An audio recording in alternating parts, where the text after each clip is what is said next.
Hello दोस्तों, online study point में आपका स्वागत है। और हमारी जो आज की वीडियो है, हमारी इंडियन ज्योग्राफी की सीरीज़ को हम कंटिन्यू करेंगे, जो कि स्पेशली टारगेटेड है RRB NTPC and RRB group D के लिए। सो पास्ट ईयर में बार बार पूछे गए ज्योग्राफी के टॉप 30 क्वेश्चंस हम यहाँ डिस्कस करने वाले हैं। सो आपके आने वाले सभी एग्ज़ाम्स के पॉइंट ऑफ व्यू से वीडियो बहुत इंपॉर्टेंट है। प्लीज़ इसको पूरा देखिएगा, ज़्यादा से ज़्यादा लाइक कीजिएगा, शेयर कीजिए, चैनल को सब्सक्राइब कीजिए। इसके अलावा हमारा जो ऑनलाइन स्टडी पॉइंट का एंड्रॉयड मोबाइल ऐप है वो भी लॉन्च हो चुका है, जिसमें आपको डेली के free PDFs, audios, e books, job alert, specially OSP notes सब कुछ मिल जाएंगे। सो आपने अगर अभी तक एप्लीकेशन डाउनलोड नहीं किया है तो डिस्क्रिप्शन में लिंक है।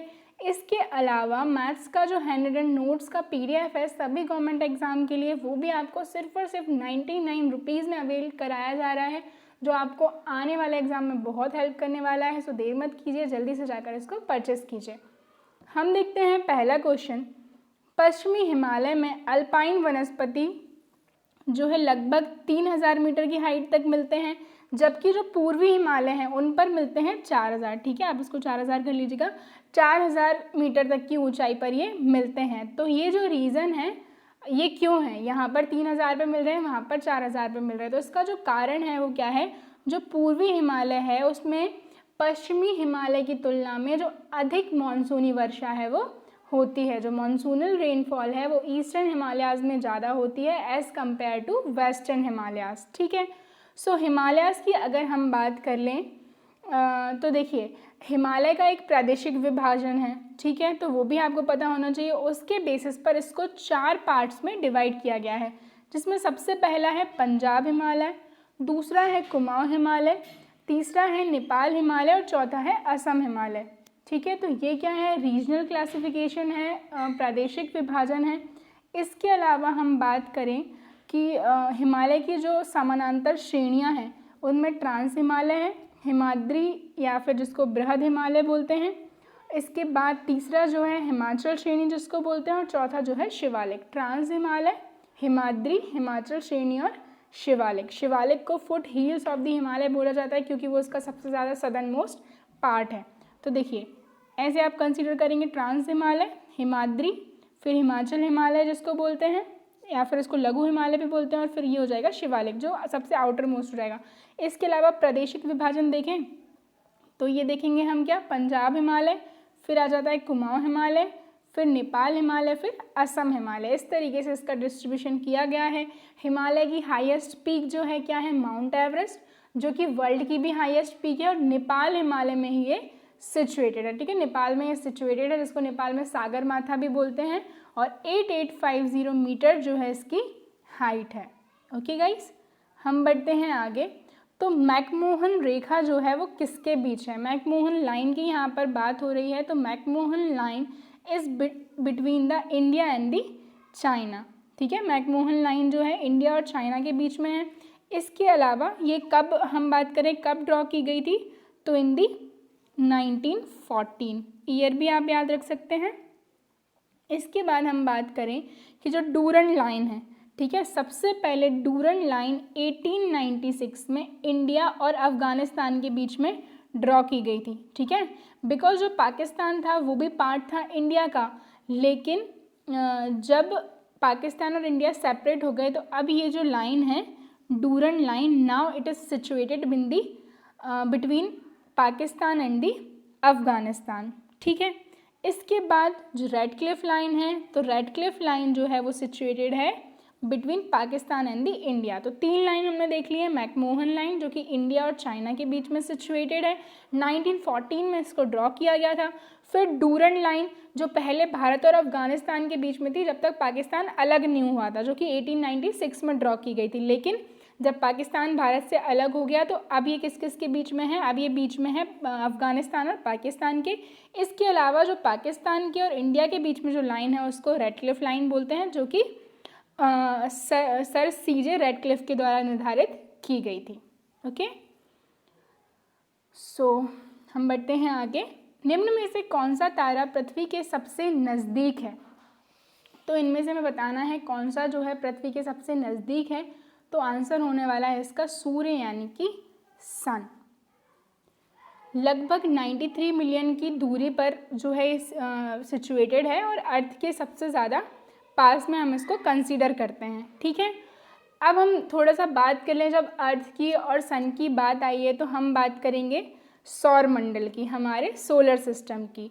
तो देखिए, जो हमारा सोलर सिस्टम है उसका सेंटर कंसीडर किया जाता है सन को, और बाकी के जो हमारे 8 प्लैनेट्स हैं, ठीक है, वो रिवॉल्व कर रहे हैं अराउंड दी सन। ठीक है, और सन के बारे में हम बात कर लें तो सन क्या है, सौरमंडल का प्रधान है।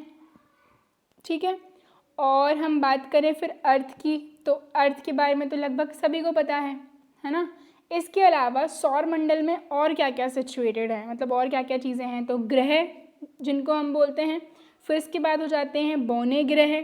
ठीक है, बौने ग्रह जिसमें अब प्लूटो को बौने ग्रह की श्रेणी में डाल दिया गया है। ग्रह क्या होते हैं, तो ग्रह ऐसे खगोलीय पिंड होते हैं, ऐसी सेलेस्टियल बॉडीज़ होती हैं जो क्या है, सन के चारों ओर परिक्रमा करते हों और उनके पास खुद का कोई प्रकाश नहीं होता। ठीक है, वह उनके पास अपना कोई प्रकाश नहीं होता, तो ये क्या, ग्रह कहलाते हैं। ठीक है, हम बात करें ग्रह की, सो कौन कौन से ग्रह हैं सभी को पता होगा। सो हम देखेंगे सूर्य से दूरी के अनुसार जो क्रम है, तो ये रहा सन, तो सबसे पहले जो आता है वो आता है बुध यानी कि मरकरी, फिर आता है शुक्र यानी कि वीनस, फिर आता है अर्थ यानी कि हमारा पृथ्वी, फिर आता है मार्स यानी कि मंगल। इनको बोलते हैं इनर प्लैनेट्स। ठीक है, इसके बाद जो आता है वो आता है बृहस्पति, फिर आता है शनि यानी कि सैटर्न, फिर आता है अरुण यानी कि यूरेनस, फिर आता है वरुण यानी कि नेपच्यून, और इनको आउटर जो है प्लैनेट्स बोला जाता है। और एक और चीज़ है एस्टेरॉयड बेल्ट, आप लोगों ने सुना होगा। तो एस्टेरॉइड्स क्या होते हैं, ये भी हम बात करें सन के अराउंड रिवॉल्व करते हैं, बट ये लाई करते हैं between the Mars and Jupiter का जो बेल्ट है उसके बीच में। ठीक है, एस्टेरॉयड बेल्ट कहाँ पर है, मार्स और जुपिटर के बीच में। ठीक है, इसके बाद ग्रहों की हमने बात कर ली, बुध, शुक्र, बृहस्पति, मंगल, शनि, अरुण, वरुण। ठीक है, बुध जो है सबसे छोटा ग्रह है, इसका अपना कोई उपग्रह नहीं है। इसके अलावा वीनस जो है पृथ्वी के सबसे निकटतम है, सबसे चमकीला है, सबसे गर्म है, और इसको सुबह का तारा और शाम का तारा भी बोला जाता है, वीनस यानी कि शुक्र। ठीक है, और इसको अर्थ की ट्विन सिस्टर भी बोलते हैं।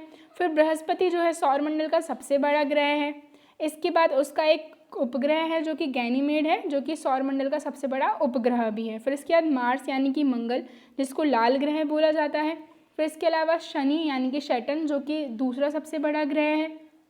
इसके बाद हम बात करें अरुण, जो कि तीसरा सबसे बड़ा ग्रह है, जिसको यूरेनस बोलते हैं। और एट लास्ट जो आता है क्या आता है, वरुण यानी कि नेपच्यून आता है, और जो हरे रंग के प्रकाश को प्रकाशित करता है। हम देखते हैं अगला क्वेश्चन, व्यावसायिक रूप से व्यवहार वृक्षों को मोनोकल्चर, ठीक है, फिर डैश की अनूठी प्राकृतिक प्रोफाइल को नष्ट कर रहा है, तो यहाँ पर हमें फिल करना है। इसके अलावा इमारती लकड़ी का बिना सोचे समझे दोहन ताड़ की खेती के लिए विशाल पतों की रक्षा करना, मैंग्रोव का विनाश आदिवासियों द्वारा अवैध कटाई और अवैध शिकार की समस्या को बढ़ाते हैं, वनों की कटाई और विनाश के कारण ताजे पानी की जेब जो है तेजी से सूख रही है। तो ये जो उदाहरण दिया गया है वो किसके बारे में बोला गया है, ठीक है, ये बोला गया है अबाउट दी सुंदरबन डेल्टास। ठीक है, सो यहाँ हम बात करें सुंदरबन डेल्टा की, तो सुंदरबन डेल्टा क्या है, सुंदरबन डेल्टा जो है वर्ल्ड का सबसे बड़ा डेल्टा है, जो 2 नदियों के द्वारा बनाया जाता है। वह कौन कौन सी हैं, गंगा और ब्रह्मपुत्र। ठीक है, गंगा की हम बात कर लें, इंडिया की सबसे लॉन्गेस्ट रिवर है, 25 किलोमीटर, ठीक है, 2525 किलोमीटर जो है इसकी लेंथ है, जो कि उत्तराखंड से ओरिजिन होती है, वहाँ इसको भागीरथी बोला जाता है। फिर इसके बाद देवप्रयाग में जाकर के मिलती है अलकनंदा से, और यहाँ से इसका नाम हो जाता है गंगा। इसके बाद जब ये बांग्लादेश में प्रवेश करती है तो इसको किस नाम से जाना जाता है, पद्मा के नाम से जाना जाता है। और यहाँ से हम बात करें तिब्बत से एक दूसरी रिवर आ रही होती है जिसका नाम है ब्रह्मपुत्र, जिसको तिब्बत में यारलांग सांगपो बोला जाता है। ये जब इंडिया में आती है अरुणाचल प्रदेश से, फिर इसके बाद बांग्लादेश में एंटर करती है तो इसको जमुना बोला जाता है। और जब ये पद्मा और जमुना कंबाइन हो जाती हैं तो इनको बोला जाता है मेघना। और यही दोनों नदियां हैं जो विश्व का सबसे बड़ा डेल्टा बनाती हैं, जिसके बारे में हम बात कर रहे थे, that is Sundarban delta. Okay. Bharat के निम्नलिखित क्षेत्रों में से कौन सा चाय उत्पादन में लगभग 3/4 योगदान देता है? तो उनमें से कौन सा है? तो हम बात करें, इसका जो सही आंसर होने वाला है वो क्या है? हमारा उत्तर पूर्वी भारत। ठीक है, उत्तर पूर्वी भारत में बेसिकली 7 स्टेट्स जो हैं उनको कंसीडर किया जाता है, जिनको 7 सिस्टर्स भी बोला जाता है, जिसमें हम देखेंगे कौन कौन से हैं। अरुणाचल प्रदेश, असम, ठीक है, इसके बाद आता है आपका मणिपुर, मिज़ोरम, मेघालय, नागालैंड, त्रिपुरा। ठीक है, ये 7 कंट्रीज़ हैं, सॉरी 7 स्टेट्स हैं। अब हम देखते हैं अरुणाचल प्रदेश की कैपिटल क्या है, तो ईटानगर। ये सब आपको याद होना चाहिए। ओके। फिर इसके बाद असम की कैपिटल क्या है, तो दिसपुर है। फिर इसके बाद मणिपुर की कैपिटल क्या है, तो इम्फाल है। फिर इसके बाद मेघालय की कैपिटल क्या है, तो शिलोंग है। इसके बाद नागालैंड की कैपिटल क्या है, कोहिमा है। मिज़ोरम की कैपिटल ऐज़वाल है और त्रिपुरा की कैपिटल जो है वो है अगरतला। इनमें से आपको 2 स्टेट्स की मैं कुछ इंपॉर्टेंस बताऊंगी। सबसे पहला हम बात करेंगे असम। असम में जो कांजीरंगा नेशनल पार्क है, जो कि काफ़ी बार एग्जाम में पूछा जाता है, जो कि एक सींग वाले गेंडे के लिए प्रसिद्ध है। ठीक है, ये आपको याद रखना है। ठीक है, ये क्वेश्चन आपसे किया जाता है। इसके बाद हम बात करें मणिपुर में जो एक लेक है, दैट इज लोकटक लेक। ठीक है, इस पर एक फ्लोटिंग नेशनल पार्क जो है सिचुएटेड है, उसका नाम भी आपको याद रखना है, दैट इज केबुल लामजाओ। ठीक है, चलिए हम बढ़ते हैं आगे। निम्नलिखित में से कौन सा विनिर्माण उद्योग हमारे आधुनिक औद्योगिक विकास के लिए सबसे बुनियादी माना जाता है? तो इनमें से कौन सा है? तो इसका जो सही आंसर है ये है लौह और इस्पात उद्योग। ठीक है, और लौह और इस्पात उद्योग की हम बात कर लें तो पहला जो लौह उद्योग है वो 1874 में स्टैब्लिश किया गया था कुल्टी, वेस्ट बंगाल में। ठीक है, बंगाल आयरन वर्क्स के नाम से, लेकिन कुछ समय बाद इसको बंद कर दिया गया और वापस से जब इसको ओपन किया गया तो इसका जो नाम रखा गया वो रखा गया बराकर आयरन वर्क्स। ठीक है, चलिए भारत के 2 राज्य जो लौह अयस्क से समृद्ध हैं, तो आंसर है इसका बिहार और उड़ीसा। ठीक है, बिहार और उड़ीसा जो है लौह अयस्क से समृद्ध हैं। बिहार की हम बात कर लें, कैपिटल क्या है, पटना है। सीएम जो है नीतीश कुमार हैं, गवर्नर जो है फागू चौहान है। इसके बाद हम बात करेंगे उड़ीसा की, तो उड़ीसा की कैपिटल क्या है, भुवनेश्वर है।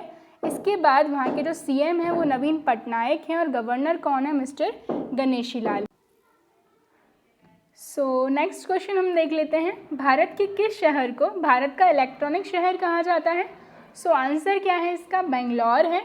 और बेंगलोर जो है it is the capital of Karnataka. Karnataka जो हमारा स्टेट है उसकी कैपिटल है।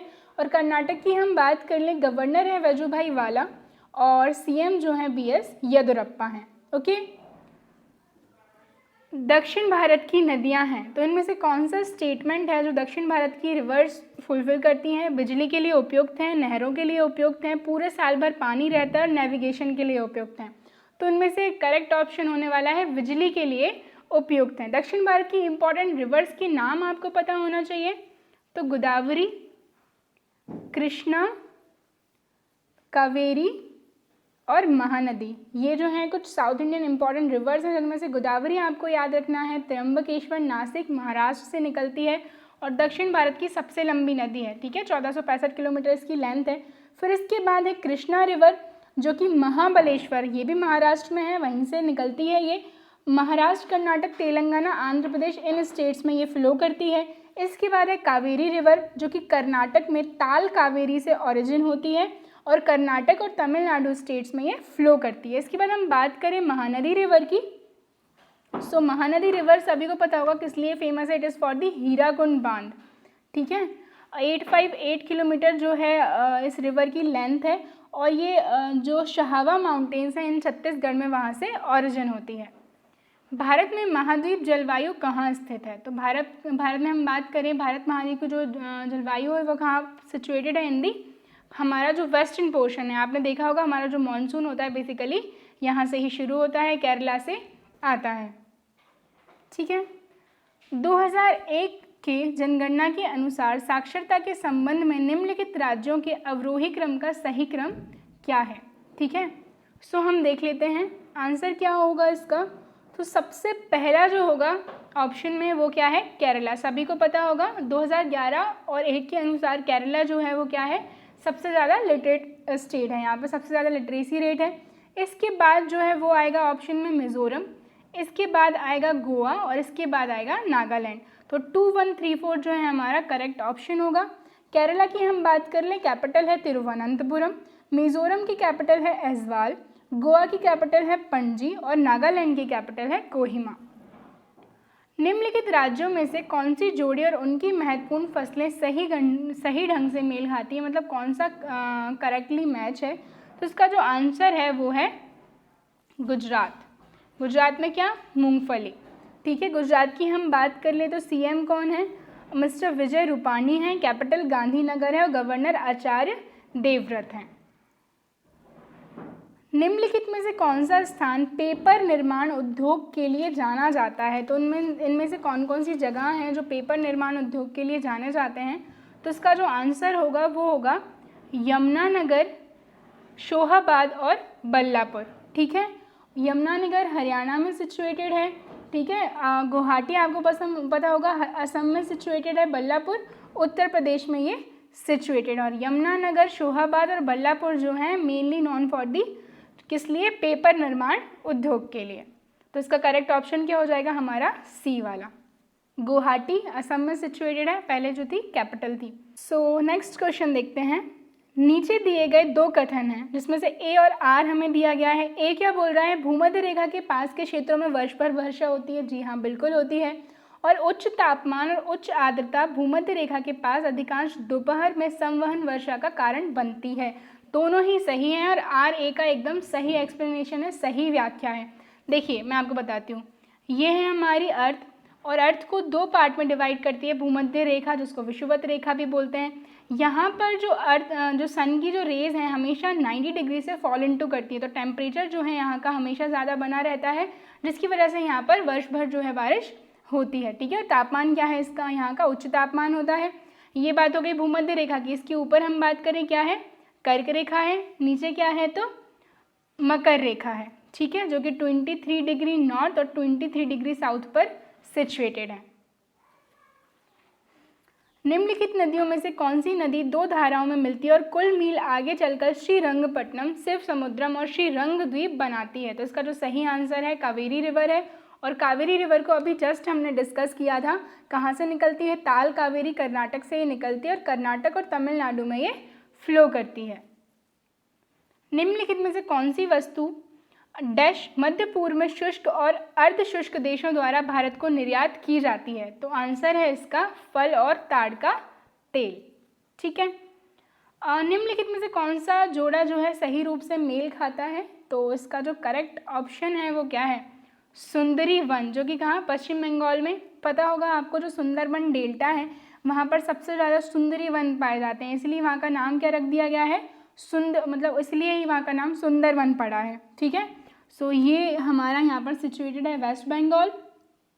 ओके, और हम बात कर लें टीक का जो ट्री है वो मेजरली एमपी, महाराष्ट्र, आंध्र प्रदेश, कर्नाटका, केरल वहाँ कहीं मिलता है, जम्मू कश्मीर में ये नहीं मिलता है। ठीक है, चंदन की हम बात कर ले तो चंदन भी बेसिकली सबसे ज़्यादा जो चंदन का एरिया है वो फैला हुआ है तमिलनाडु और कर्नाटक में।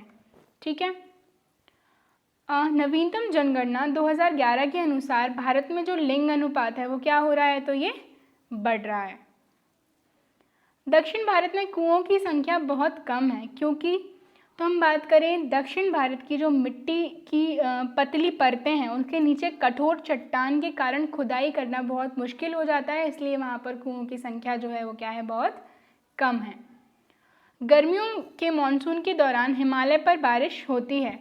तो हम बात कर लें, सही ऑप्शन क्या है इसका, दक्षिणी और पूर्वी ढलान में। हिमालय के जो दक्षिणी और पूर्वी ढलान है, गर्मियों का जो मानसून है उसके कारण वहाँ वर्षा होती है। और हिमालय को हमने बहुत अच्छे से स्टार्टिंग में डिस्कस कर लिया है।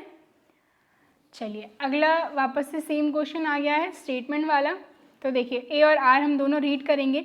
मैंग्रोव उष्ण कटिबंधीय और उपोष्ण कटिबंधीय क्षेत्रों के बहुत विशिष्ट वन पारिस्थितिक तंत्र हैं जो कुछ समुद्री विस्फोटों की सीमा में हैं।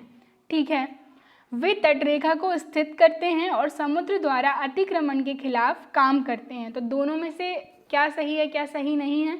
तो ए और आर दोनों ही सही हैं और आर जो है ए की सही व्याख्या करता है। हम फिर से रीड कर लेंगे कि मैंग्रोव उष्ण कटिबंधीय और उपोष्ण कटिबंधीय क्षेत्रों के बहुत विशिष्ट वन पारिस्थितिक तंत्र हैं। ठीक है, और सेकंड क्या बोल रहा है कि वे तटरेखा को स्थित करते हैं और समुद्र द्वारा अतिक्रमण के खिलाफ काम करते हैं, मतलब कि जो कोस्ट लाइन है वहाँ से जो सी शोर है उसको आगे नहीं बढ़ने देते हैं। यदि अरावली पर्वतमाला पूर्व से पश्चिम की ओर होती तो क्या होता? अरावली पर्वतमाला आपको पता होगा बेसिकली कहाँ सिचुएटेड है। सबसे ज़्यादा एक्सटेंशन राजस्थान में मिलता है, बट ये गुजरात में भी है और इसके बाद दिल्ली तक ये गई है। जो मजनू का टीला आपने सुना होगा वहाँ तक ये गई है, लेकिन सबसे ज़्यादा एक्सटेंशन इसका राजस्थान में है। हाईएस्ट पीक इसकी गुरुशिखर है जो कि माउंट आबू में सिचुएटेड है।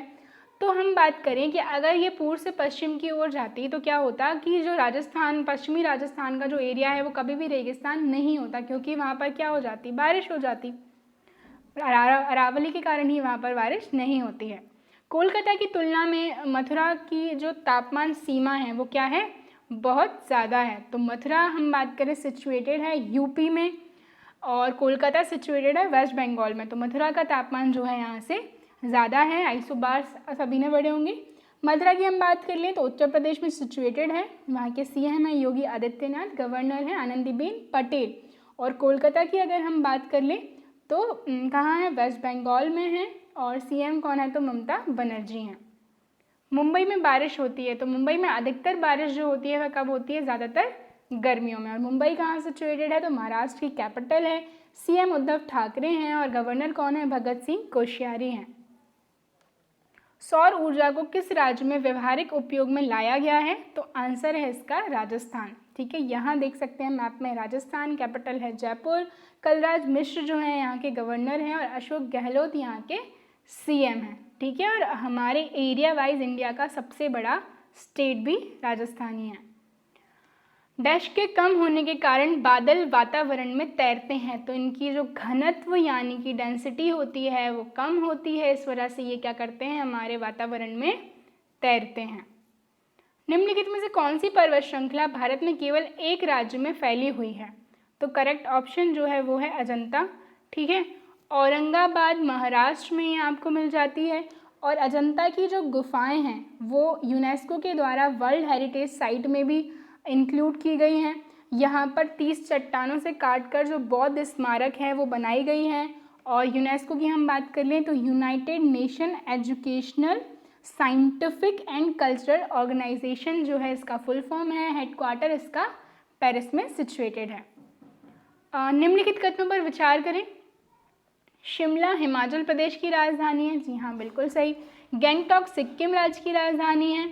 ठीक है, इसके बाद शिलोंग असम की राजधानी है। तो नहीं, शिलोंग क्या है? मेघालय की राजधानी है, जबकि असम की राजधानी दिसपुर है और मणिपुर की राजधानी इम्फाल है। तो हमारा फर्स्ट, सेकंड और फोर्थ ऑप्शन करेक्ट होगा, जबकि थर्ड वाला क्या है?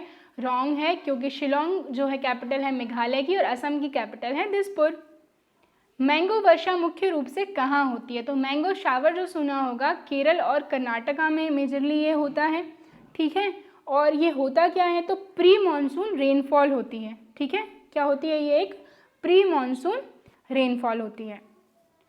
आम वर्षा या आम बारिश पूर्व मानसून यानी कि प्री मानसून वर्षा की घटना का वर्णन करने के लिए एक बोलचाल की भाषा में ये शब्द उपयोग में लाया जाता है। भारत के निम्नलिखित क्षेत्रों में से कौन सा सबसे अधिक कपास का जो है उत्पादन करता है? तो करेक्ट ऑप्शन होगा इसका पश्चिमी और दक्षिणी भारत। ठीक है, सो गाइस ये थी हमारी आज की वीडियो। आई होप आपको ये वीडियो पसंद आए। प्लीज़ इसको ज़्यादा से ज़्यादा लाइक कीजिए, शेयर कीजिए, चैनल को सब्सक्राइब कीजिए। Thank you.